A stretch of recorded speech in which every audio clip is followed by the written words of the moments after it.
So what is going on, guys, and welcome back to the Dustin Lansdale YouTube channel. I'm going to make this video. It's going to be on the Dodge Chrysler 4.7 engines, and probably a bunch of people's ran into this problem if we ever did an engine swap with a new engine, because it all looked exactly the same. But whatever, I went and got myself a 2000 Dodge Dakota. Not thinking nothing about it. I got home, got into it, pulled the motor out, and had two broke rods. So I was like, well, I'll just go junkyard and get a new motor. These motors are everywhere. They put them in Jeeps, trucks, you know, just about anything. So whatever. Long story short, I went and bought a motor out of like a 2004 or 5 Dodge Dakota. It was 4-wheel drive, and this is a 2000. Okay, the problem I ran into was I put the motor all in there, hooked everything up, and it wouldn't crank.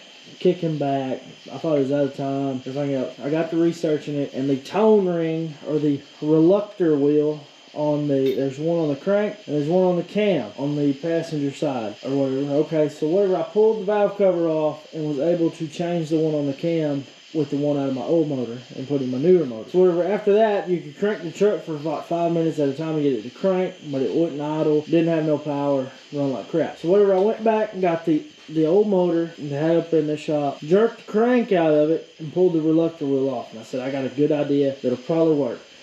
So right here's what I ended up doing.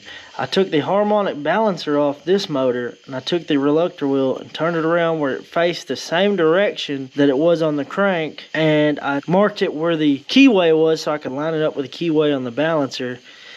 And I built me a bracket right there and put my crankshaft position sensor right there. I took 4 nuts as spacers because you got to space it off the pulley or it'll just read the pulley the whole time. So I spaced it out right there and lined it up perfect. Now the truck cranks and runs like a top. I mean, way better than it did without that. And I just extended the wires, and I left the, which I had another sensor, so I left the old, the newer model sensor still in the hole in the engine. The Reluctor wheel that goes in this engine, the 32 tooth is still in there, and this one is a 16 tooth that's on the front. So 16 tooth wheel up there, welded on perfectly straight. And I really don't think the sensor, I was thinking the sensor had to be in perfect line with the same direction it was in the motor. It's actually up probably a 1/4 inch higher than the one is in the engine, and it acts like the timing's advanced better than it was stock.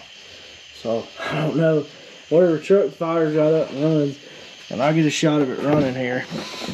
No cuts, no edits or nothing.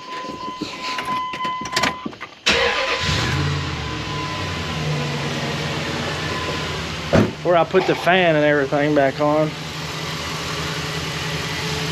And it's running, working. And just to prove it while it's running, the sensor is right there in the motor, if I can get a shot of it. See, there's no plug plugged in. I just extended the 3 wires up here and put the sensor right there with a, let me get a better shot, with a hose clamp.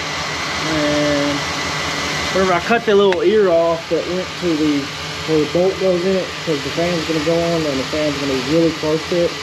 Whatever, I'm guessing that'll work. I don't know how long it'll last.